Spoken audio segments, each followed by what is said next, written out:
Baik pemirsa, kita kembali di Damai Indonesiaku. Seperti yang kita dengarkan bersama-sama tadi tausiah dari guru-guru kita dengan tema besar kita yaitu meneladani kecantikan Ummuna Sarah dan juga Hajar. Dan insya Allah kita akan bahas di sesi dialog ini tentu dengan implikasi kehidupan kita saat ini. Insya Allah nanti akan dijawab oleh guru-guru kita Ustazah Qatrunada dan juga Ustazah Lizah Azizah. Yang pertama kami persilakan ada Ibu Ana yang siap dengan pertanyaan. Silakan boleh berdiri Ibu Ana.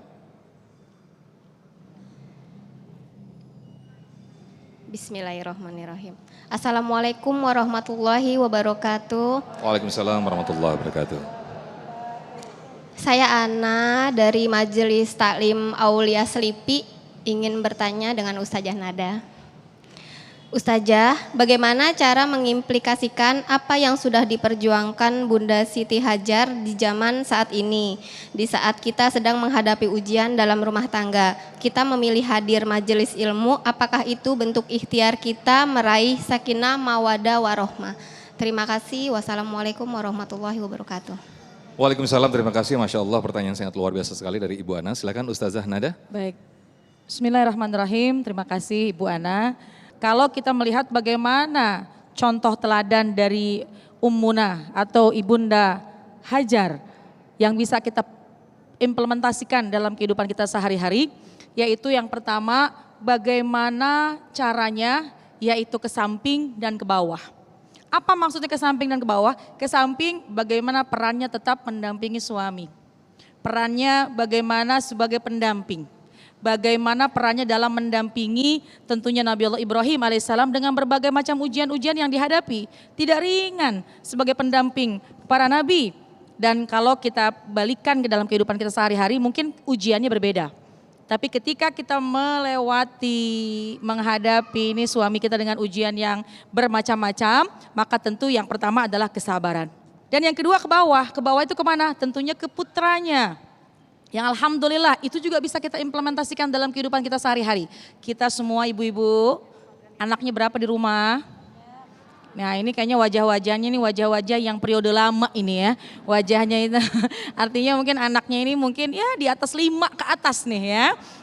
Masya Allah tentu ujiannya tidak ringan. Tapi ketika kita coba didik anak kita dengan mencoba mendahulukan bagaimana suri tauladan dari para alim ulama, para kekasih-kekasihnya Allah dalam mendidik anak-anaknya, itu bisa menjadi pegangan kita. Kuncinya satu, lagi-lagi sabar. Ke samping sabar mendampingi suami, ke bawah sabar dalam mendidik anak. Karena ujian kita berbeda-beda. Ketika dulu zaman Nabi Allah Ibrahim alaihissalam, Ibu Hajar, Ibu Sarah memiliki berbagai macam ujian. Macam-macam ujian di zamannya, maka tentu kunci keberhasilannya adalah sabar.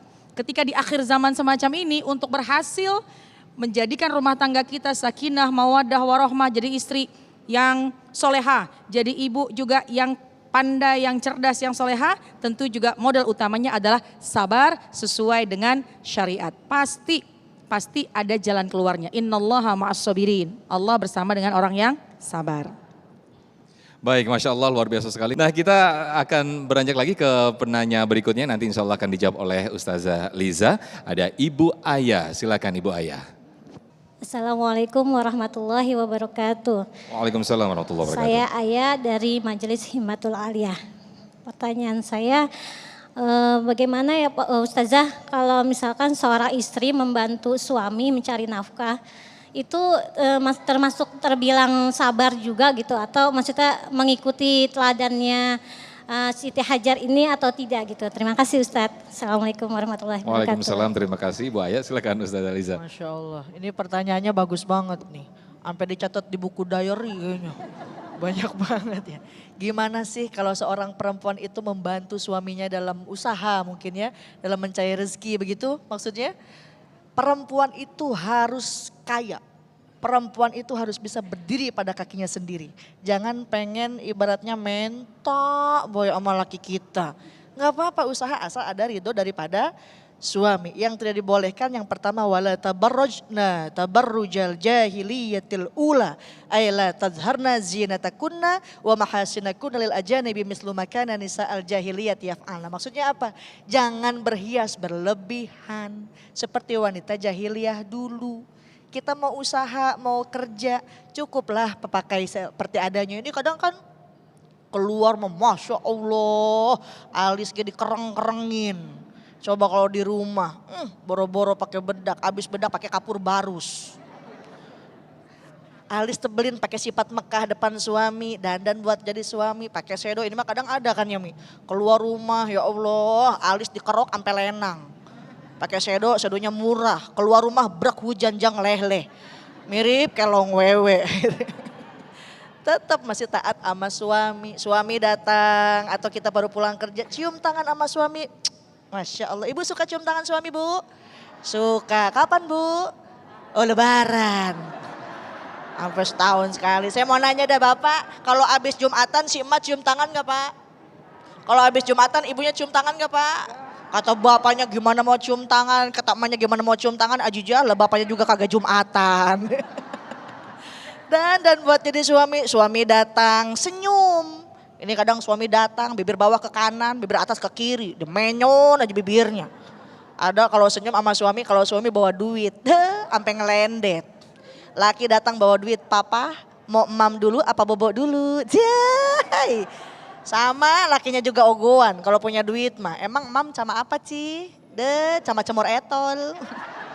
Ya semur jengkol maksudnya. Gitu biar mesra sama suami. Jadi mau usaha, mau kerja asal ridho daripada suami itu boleh kita lakukan asalkan tidak berhias secara berlebihan. Pakai baju bagus bakal suami ibadah, ini kan lain ya. Pakai baju bagus bakal kondangan ya Pak. Kerudung bagus ke pengajian doang. Di rumah pakai daster nggak ada kancingan.